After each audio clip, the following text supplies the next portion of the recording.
আমার নাম টিনা। আমার বয়স ৩০ বছর।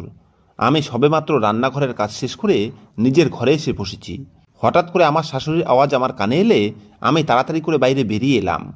আমার শাশুড়ি এমন ছিল যাকে দেখে আমি ভয়ে ভয়ে থাকতাম। অন্যদিকে আমার স্বামী, যার রাগ সবসময় আমার উপরে চড়ে থাকতো, কারণ আমি বাদ ছিলাম। আমার বিয়ে পুরো ১০ বছর হয়ে গেছে, কিন্তু ভগবান এখন অবধি আমাকে কোনো সন্তান দেননি। এই কারণে আমার শ্বশুরবাড়ির লোকেদের ব্যবহার আমার সাথে খুব খারাপ ছিল। যখন আমি ঘর থেকে বেরিয়ে এলাম, তখন সামনেই বারান্দায় আমার শাশুড়ি বসেছিল। সে আমাকে দেখেই বলল, এই অপয়া, তোকে আগেও বলেছি যে তুই অতিথিদের সামনে আসবি না, কিন্তু হয়তো তুই এখন অবধি আমার কথা বুঝতে পারিসনি। সে রাগে ছটফট করছিল, আর আমি জড়সড় হয়ে মাথা নিচু করে নিলাম। এরপরে সে বলল, আসতে দে তোর স্বামীকে, তোকে ঠিক করাচ্ছি। তুই আমার জীবন বরবাদ করে দিয়েছিস, একটুও লজ্জা নেই তোর, তাই না? একটা মানুষ তোকে বলছে এরকম করিস না, এখানে আসবি না, কিন্তু তুই ঘাড়তারা মানুষের মতো সেই কাজই করবি যেটা তোকে মানা করা হবে। ভয়ে আমার দম বেরিয়ে যাচ্ছিল। আমি সংকুচিত হয়ে খুব নরম গলায় বললাম, মা, আমি তো শুধু চা নিয়ে এসেছিলাম। আপনি রান্নাঘরে কিভাবে আসতেন? আমি তো আপনার ভালোর জন্যই এটা করেছিলাম। আমি আর কিছু বলতাম, তার আগেই তিনি আমার কথা কেটে বললেন, কোনো দরকার নেই আমার ভালো করার। তোর কারণে আমার বান্ধবীরা আমাকে এত কথা শোনাতে পেরেছে। শেষে সবাই আমাকে এটাই বুদ্ধি দিয়েছে যে কোনোভাবে এই বাজমেয়ের থেকে ডিভোর্স করিয়ে ছেলের দ্বিতীয় বিয়ে দিয়ে দাও, যাতে আমরা সন্তানের মুখ দেখতে পারি। না জানি কিভাবে আমরা তোর মতো একটা অপয়া মেয়েকে বাড়িতে নিয়ে এসেছি। যা এখান থেকে, বলে সে এত জোরে চিৎকার করলো যে আমি ভয়ে ভয়ে তাড়াতাড়ি করে নিজের ঘরে চলে গেলাম। আমার হৃদয় খুব জোরে জোরে ধুকধুক করছিল। এ কেমন পরিস্থিতি আমার উপরে এসে পড়েছে। মাঝে মাঝে মনে হতো আমি নিজেকে শেষ করে নেই, কিন্তু মা বাবার কথা ভেবে আমি অসহায় হয়ে যেতাম। কেননা মা বলেছিল, যা কিছুই হয়ে যাক, তোকে নিজের সংসার বাঁচাতে হবে। ভালো মেয়েরা নিজের সংসার বাঁচিয়ে রাখে। এটাই কারণ ছিল আমি আমার স্বামীর সমস্ত অত্যাচার আর শাশুড়ির সমস্ত কটু কথা সহ্য করতাম। কিছুক্ষণ পরে ঘরের দরজায় আওয়াজ হলো। নিশ্চয়ই আমার স্বামী এসেছে। তাই আমি তাড়াতাড়ি বাইরে এসে করুণ চোখে শাশুড়ির দিকে তাকালাম। সে বসে পান চিবাচ্ছিল। আমি দরজা খুলে দেখলাম আমার স্বামী দাঁড়িয়ে আছে। আমি তাকে ভেতরে আসার রাস্তা দিলাম, কিন্তু সে আমার দিকে রাগি চোখে তাকিয়ে ভেতরে ঢুকলো। তার শুধু নিজের প্রয়োজনের সময় আমাকে নিয়ে মতলব ছিল, এছাড়া সে আমার দিকে তাকিয়েও দেখতো না। আমি চুপচাপ রান্নাঘরে চলে গেলাম, আর তার জন্য জল নিয়ে এসে তার দিকে জলের গ্লাস এগিয়ে দিলাম। কিন্তু হঠাৎ সে জলের গ্লাস ফেলে দিয়ে দাঁড়িয়ে আমার চুল এত শক্ত করে হাতে ধরল যে আমার দম বেরিয়ে যাওয়ার মতো অবস্থা হয়ে গেল। সে আমার চুল টেনে বলল, মায়ের কথা তুই বুঝতে পারিস না, তাই না? তুই যদি আমার মায়ের কথায় গুরুত্ব না দিস, তাহলে আমি তোর পা ভেঙে দেব। এরপরে সে গম্ভীর গলায় বলল, যা এখান থেকে। আমি কান্না করতে করতে নিজের ঘরে চলে এলাম। মা বাবার পছন্দে বিয়ে করেছিলাম, কিন্তু তারপরেও আমি শান্তি পাইনি। আমি শাশুড়ি আর স্বামীর খুব খেয়াল রাখতাম, কিন্তু তারা আমার কোনো কিছুতেই খুশি হতো না। তাদের কথা হলো, যে মহিলা ফল দেয় না তার কোনো গুরুত্ব নেই। এটাই কারণ ছিল আমি তাদের জন্য যতই করতাম তারা কখনোই খুশি হতো না। সবেমাত্র ঘরে এসে বসা কিছু সময় হয়েছিল, তখনই আমার স্বামী ডেকে খাবার দিতে বলে বাথরুমে চলে গেল। আমি তাড়াতাড়ি করে নিজের চোখের জল মুছে তার জন্য খাবার বাড়তে শুরু করে দিলাম। আমি বারান্দাতেই খেতে বসার জায়গা করেছিলাম। আমার স্বামী বাথরুম থেকে এসে খেতে বসে গেল, আর হঠাৎ করে আমার দিকে তাকিয়ে বলল, তুই অন্ধ নাকি? ঘরের ভিতরে এত নোংরা চোখে দেখতে পাস না? তোকে কতবার বুঝিয়েছি যে আমি ঘর পরিষ্কার পরিচ্ছন্ন দেখতে পছন্দ করি, কিন্তু হয়তো তুই আমার কথা বুঝতে চাইছিস না। সে রাগে চিৎকার করছিল। আমি ভয়ে জড়সড় হয়ে বারান্দার দিকে চোখ ফেললাম, কিন্তু পুরো বারান্দা পরিষ্কার দেখলাম। তখনই আমার শাশুড়ি দরজার কাছে দাঁড়িয়ে নোংরার দিকে ইশারা করে রেগে বলল, এই নোংরা তো তোর চোখে পড়ে না, তাই না? এগুলো গিয়ে এখনই বাইরে ফেলে আয়, কাল থেকে এখানে পড়ে আছে। তোর তো বাড়ির কোনো খেয়ালই নেই। ব্যাস কোনো রকমে কাজ করে তাড়াতাড়ি করে ঘরের ভেতরে চলে যায়, যাতে আরাম করতে পারে। সারাদিন এটাই তোর বউ করতে থাকে। আমি তাড়াতাড়ি করে বললাম, এখনই ফেলে আসছি। যদিও আমার খুব খিদে পাচ্ছিল, কেননা আমি সকাল থেকে কিছুই খাইনি। আমি ভেবেছিলাম দুপুরবেলা সবার সাথে খাবার খেয়ে নেব, কিন্তু এখন বাড়ির শান্তি বজায় রাখার জন্য চুপচাপ ফেলে আসাই ভালো মনে করলাম। আমি তাড়াতাড়ি ঘর থেকে ওড়না নিয়ে গায়ের উপর দিয়ে ভালো করে সমস্ত নোংরা এক জায়গায় করে নোংরা ফেলার ডাস্টবিনের দিকে হাঁটতে শুরু করলাম। আমার হৃদয় ভেঙে পড়েছিল। আমি ভগবানের কাছে শুধু একটাই প্রার্থনা করতে থাকতাম যে ভগবান যেন আমাকে বাচ্চা দিয়ে দেন। আমি ভগবানের কাছে আর কিছুই চাই না, ব্যাস তিনি আমাকে একটা বাচ্চা দিয়ে দিন। কিন্তু কথায় বলে না, কিছু মনোবাসনা অন্যভাবে পূরণ হয়। আমারও সেভাবেই হলো। আমি ডাস্টবিনের কাছে পৌঁছে নোংরা ফেলে সবেমাত্র ফিরছিলাম, তখনই হঠাৎ কোনো বাচ্চার কান্নার আওয়াজ শুনতে পেলাম। আমি চতুর্দিকে ধ্যান দিয়ে দেখতে লাগলাম, কেননা আমার এটাই মনে হয়েছিল যে কোনো মা বাবা হয়তো নিজের বাচ্চার সাথে নোংরা ফেলতে এসেছে, কিন্তু চতুর্দিকে তাকিয়েও আমি কাউকে দেখতে পেলাম না। আমি ভয় পেয়ে তাড়াতাড়ি করে নোংরার দিকে নজর দিয়ে দেখলাম ডাস্টবিনের পাশে একটা কালো রঙের শপিং ব্যাগের মধ্যে থেকে কান্নার আওয়াজ আসছে। আমার হৃদয় খুব জোরে জোরে ধুকধুক করতে লাগলো। আমি চিন্তা ভাবনা করে সেই ব্যাগের কাছে গিয়ে যখন ব্যাগে হাত লাগালাম, তখন আমার আত্মা বেরিয়ে যাওয়ার মতো অবস্থা হলো। আমার এরকম অনুভব হচ্ছিল যেন আমি শ্বাস নিতে ভুলে গেছি, কেননা সেই ব্যাগের ভেতরে কোনো নোংরা নয়, বরং একটা বাচ্চা ছিল। আমি চতুর্দিকে নজর দিলাম, কিন্তু দূর দূরান্ত অবধি কাউকেই দেখতে পেলাম না। আমি তাড়াতাড়ি করে সেই ব্যাগ খুলে সেই বাচ্চাটার চেহারা দেখে না জানি কেন আমার হৃদয়ে একটা অদ্ভুত অনুভব হলো। বাচ্চাটা একটা মেয়ে, নিশ্চয়ই এটা কারো অবৈধ সন্তান। আমার এরকম মনে হচ্ছিল যে বাচ্চাটা কিছুক্ষণ আগেই জন্মেছে, আর তাকে একটু আগেই এখানে ফেলে দিয়ে যাওয়া হয়েছে। আমি সেই বাচ্চাটাকে বুকে জড়িয়ে নোংরার বাইরে এলাম। এখন আমি এটাই ভাবছিলাম যে এই বাচ্চাটার কি করব।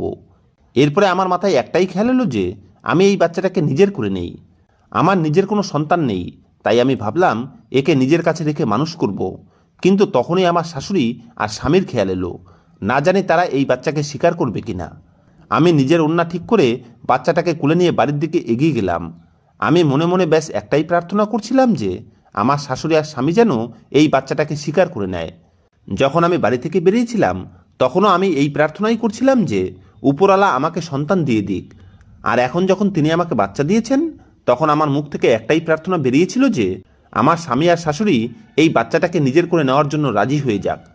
আমি ঘরের দরজা খুলতেই আমার শাশুড়ি আমার দিকে তাকিয়ে কিছু বলতো, তার আগেই তার নজর বাচ্চাটার উপরে পড়লে সে একদম হতভম্ব হয়ে গেল।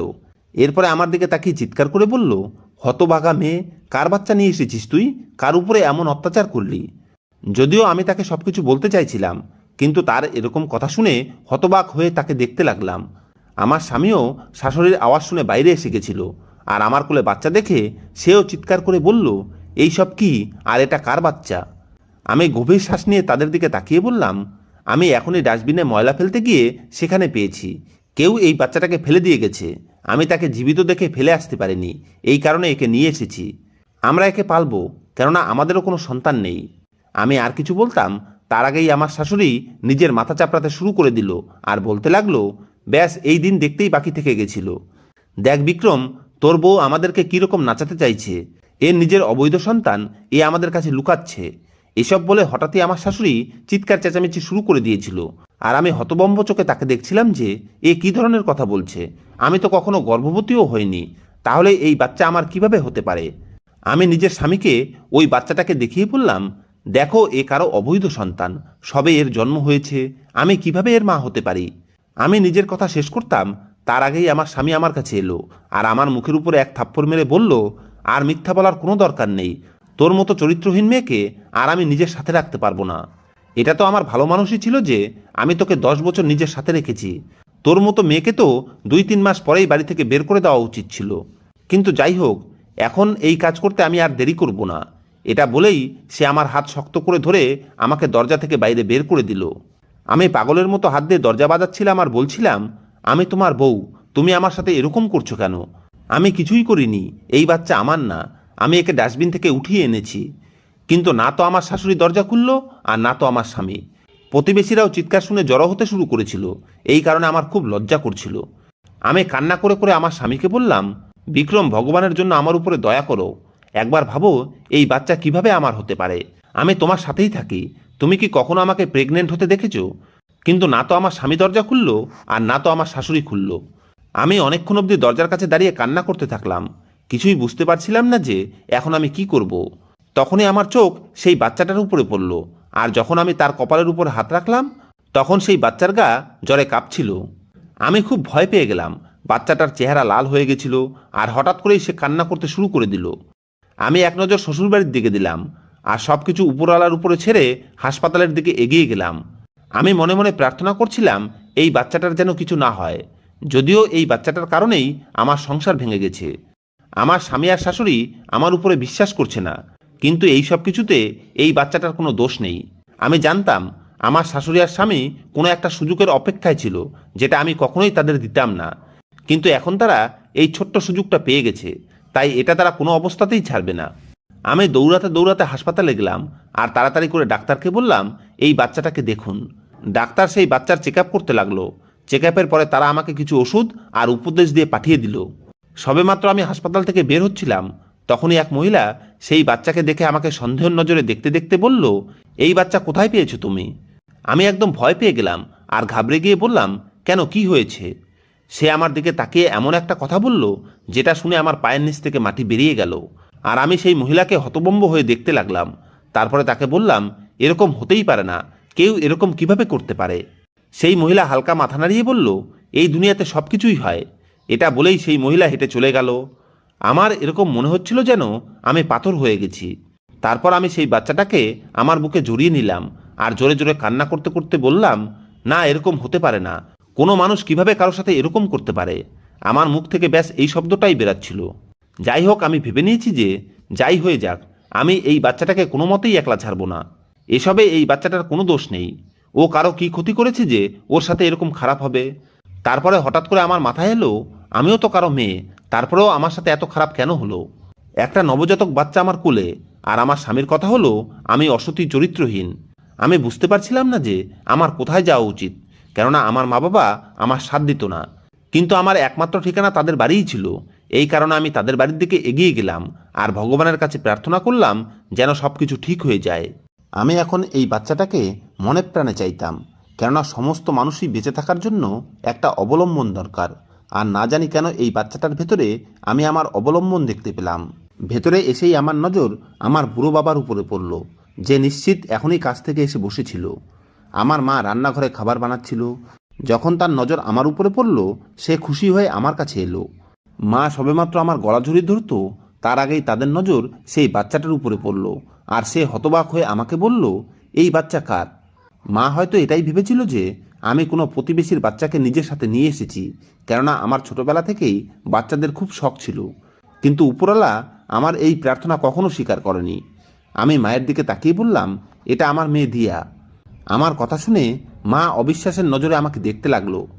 বাবা, যে সবেমাত্র কাছ থেকে এসে বসেছিল, আমার আওয়াজ শুনে সেও ঘরের বাইরে এসে আমার কথা শুনে কিছু সময়ের জন্য স্থির হয়ে গেল। এরপরে মা আমাকে বলল, কি বলছিস তুই? তোর মাথা ঠিক আছে তো? ধীরে ধীরে কিভাবে বাচ্চা পেলাম এবং বাচ্চা নিয়ে কি কি হয়েছে সেই ব্যাপারে তাদেরকে সমস্ত কথা বলে দিলাম। না হলে আমি আমার মা বাবাকে কখনোই এটা বলতাম না যে শ্বশুরবাড়ির ওরা আমার সাথে কী রকম ব্যবহার করে। সমস্ত কথা শুনে মা হতবাক চোখে আমাকে দেখতে লাগলো। বাবা হঠাৎ করে বলল, তুই আমাদেরকে আগে বলিসনি কেন যে তোর শাশুড়ি আর তোর স্বামী তোর সাথে এই রকম ব্যবহার করে? আমি এখনও তোর খরচ চালাতে পারবো, তোকে খাওয়াতে পড়াতে পারবো। আমি তোকে মন লাগিয়ে নিজের সংসার করতে বলেছিলাম, কিন্তু এর মানে এই না যে তুই না মারা অবধি ওখানে পড়ে থাকবি। আমি তো ভেবেছিলাম আমার বাবা মা আমাকে বাড়ি থেকে বাইরে বের করে দেবে এবং আমাকে বলবে যে এই বাচ্চাকে ছেড়ে দে আর নিজের সংসারে ফিরে যা। কিন্তু বাবার এরকম রিয়াকশন দেখে আমার চোখে জল এসে গেল। সত্যিই মা বাবা আলাদাই হয়। এই দুনিয়াতে তাদের মতো না কেউ আছে আর না কেউ হবে। মাও আমার কাছে এসে আমার গলা জড়িয়ে ধরল। নিজের মায়ের এই স্পর্শ অনুভব করে আমার চোখ দিয়ে জল ঝরতে লাগলো। মা আমার চোখের জল মুছিয়ে দিয়ে বলল, মা, এমন মানুষদের জন্য চোখের জল ফেলিস না। যদি আমি জানতাম আমার মেয়ে এত কষ্টে আছে, তাহলে আমি কখনোই তোকে সেখানে থাকতে দিতাম না। হ্যাঁ, আমাদের আইডিয়া ছিল যে তারা হয়তো তোর সাথে ভালো ব্যবহার করে না, কিন্তু আমরা এটা জানতাম না যে তারা তোর সাথে চাকরের মতো ব্যবহার করে।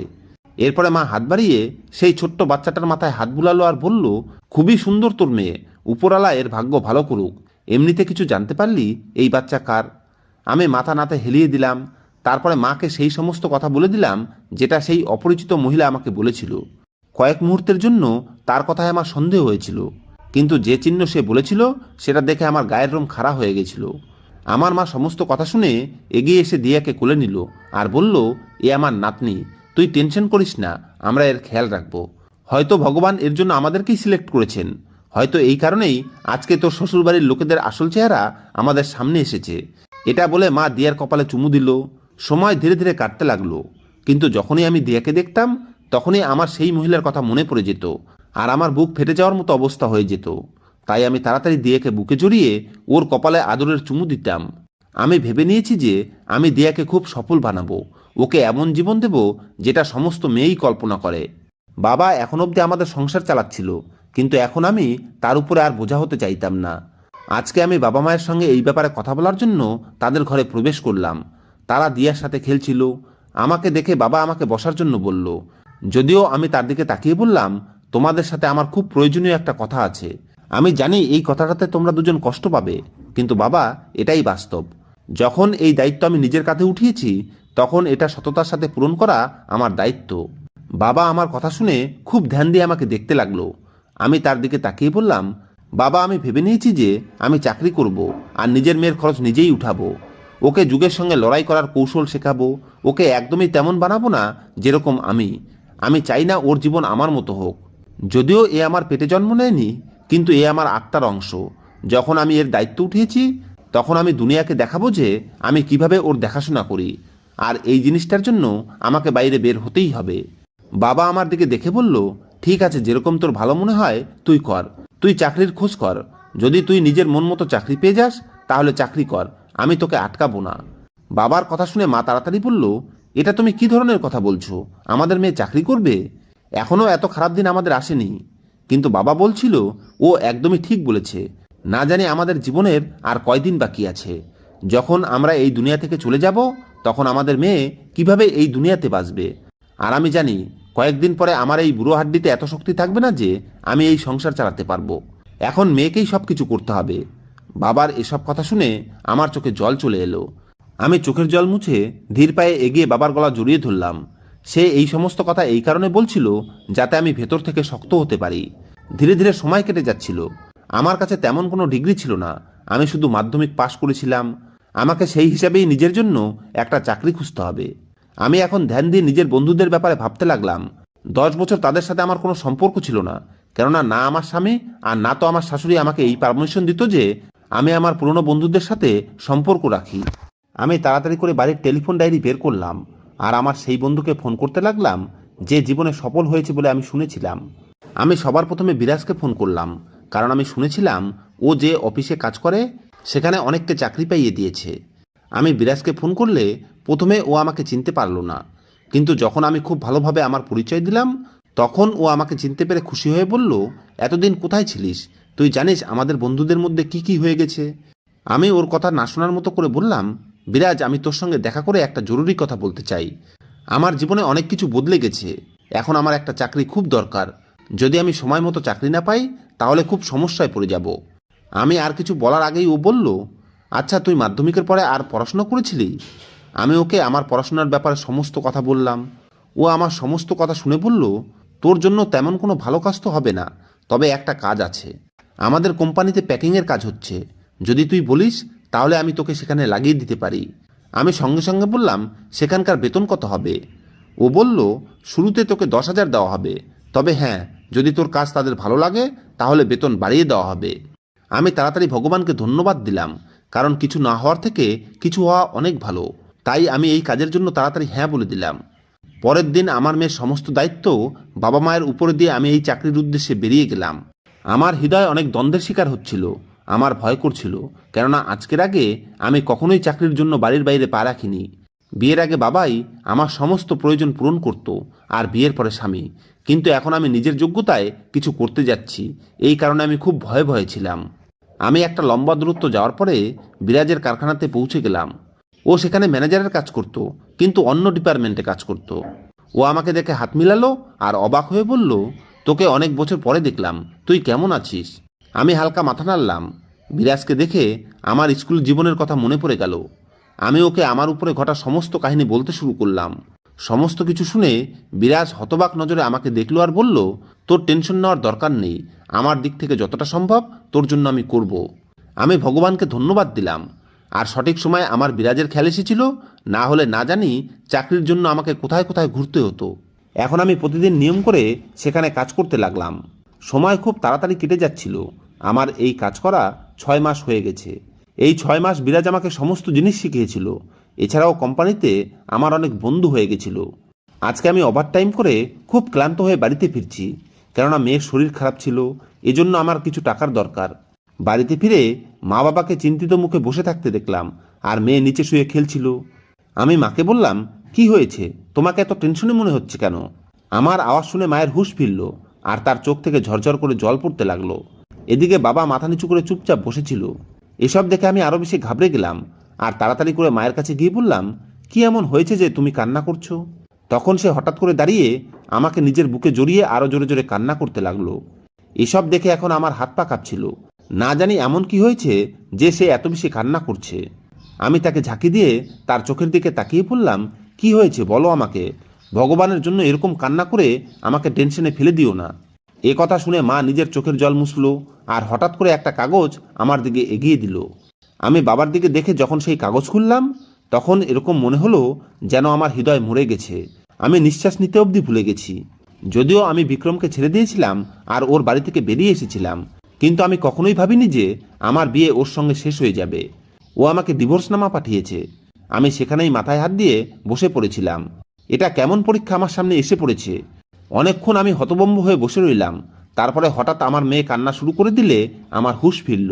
মেয়ের দিকে তাকিয়ে আমি আমার সমস্ত দুঃখ ভুলে গেলাম আর সেই ডিভোর্স পেপার ছুঁড়ে ফেলে মেয়েকে বুকে জড়িয়ে মা বাবার দিকে তাকিয়ে বললাম, মা, এই লোকটা আমার জীবনে থাকুক বা না থাকুক এতে আমার কোনো দুঃখ নেই।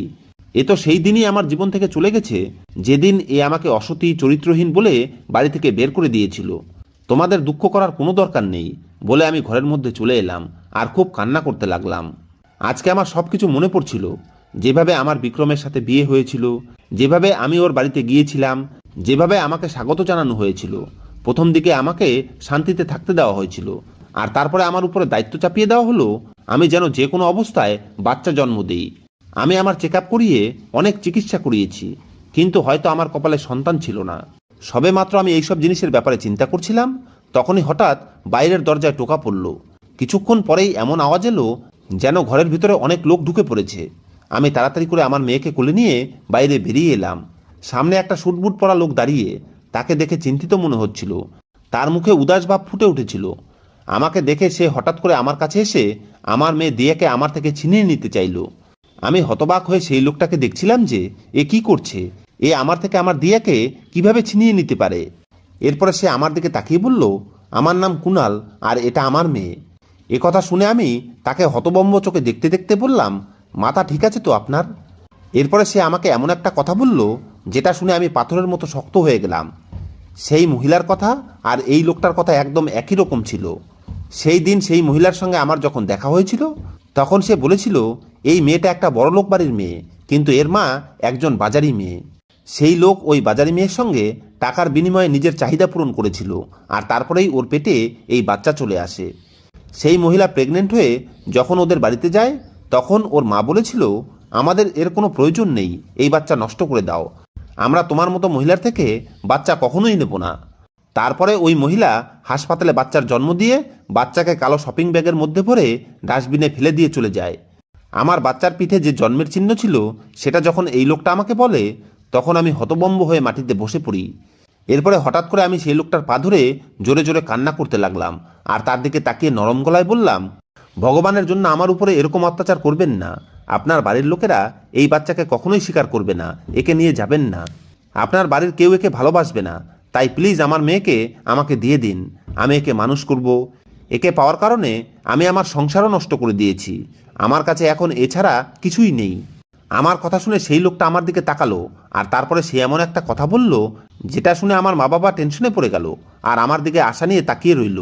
সেই লোকটা আমার দিকে তাকিয়ে বলেছিল যে তুমি যদি আমার মেয়েকে এতই ভালোবাসো আর তুমি যখন নিজের সংসারও নষ্ট করে নিয়েছো, তাই যদি একে নিজের কাছে রাখতে চাও তাহলে এখনই আমাকে বিয়ে করে নাও, আমি তোমাকে একটা সুন্দর জীবন দেব।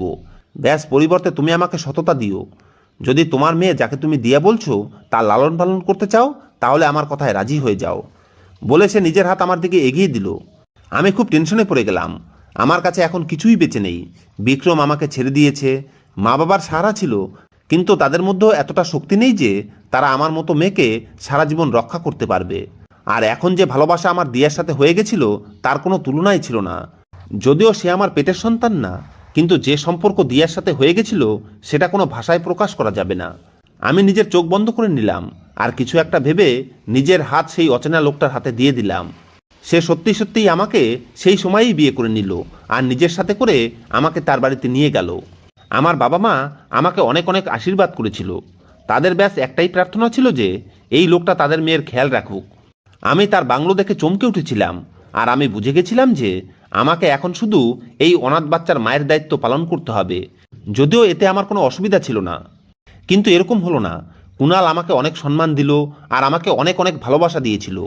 কয়েকদিন পরে আমার এই কথাটা অনুভব হয়ে গেছিল যে কুণাল সেই বাজারে মেয়ের পেটে বাচ্চা অবশ্যই দিয়েছিল, কিন্তু ও জানতো না যে ও বাবা হতে যাচ্ছে। আর যে সময় মেয়েটা ওর বাড়িতে এসেছিল তখন ও বাড়িতে ছিল না, ওর মাই তাকে বাড়ি থেকে বের করে দিয়েছিল।